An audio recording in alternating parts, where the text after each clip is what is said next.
Tu es un phénix, Koé de retour à la radio, le message plein de sous-entendus de sa compagne. Sur Instagram, la compagne de Sébastien Koé, Nathalie Dartois, publie un message rempli de sous-entendus. Il avait quitté l'antenne de Énergie en novembre 2023 suite aux 4 plaintes pour viol et agression sexuelle. Mais voilà que Sébastien Koé a fait son grand retour à la radio, cette fois-ci, sur Europe 2, à la place de Benjamin Castaldi. Ce lundi 27 avril, l'animateur était donc présent à l'antenne.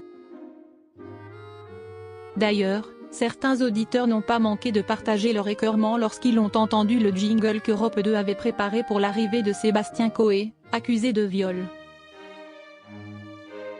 Si pendant un an il n'était pas là, si est-ce parce qu'il faisait un bras de fer contre Chuck Norris, et il a gagné.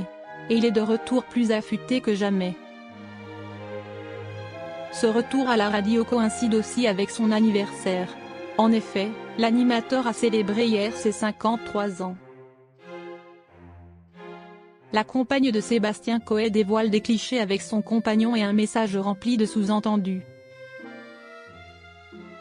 L'occasion pour sa compagne Nathalie Dartois de dévoiler des clichés de son couple sur Instagram, sur lesquels on peut la voir très complice avec Sébastien Koé.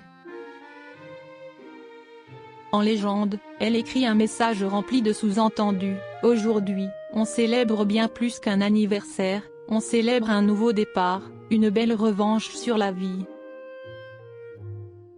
Tu es un phénix. 53 ans de force, de passion, de talent, rédige-t-elle. La compagne de Sébastien Koé est donc très fière de son retour à l'antenne, et aujourd'hui ta première journée sur Europe 2. Je suis tellement fière de toi, de ton chemin, de tout ce que tu es. La roue tourne enfin, et tu mérites tout ce bonheur qui arrive. Joyeux anniversaire mon amour, je t'aime et je serai à jamais là pour toi. Europe 2 insulte les victimes.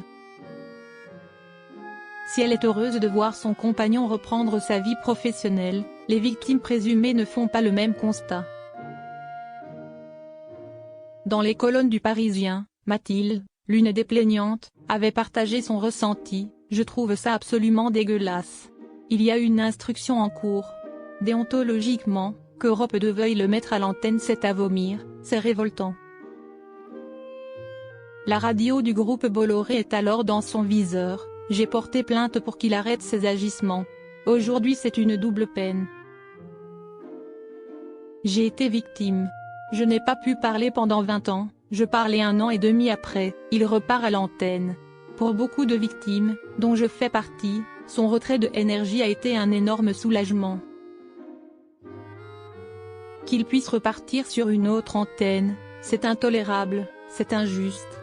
Europe 2 insulte les victimes. Je suis très en colère.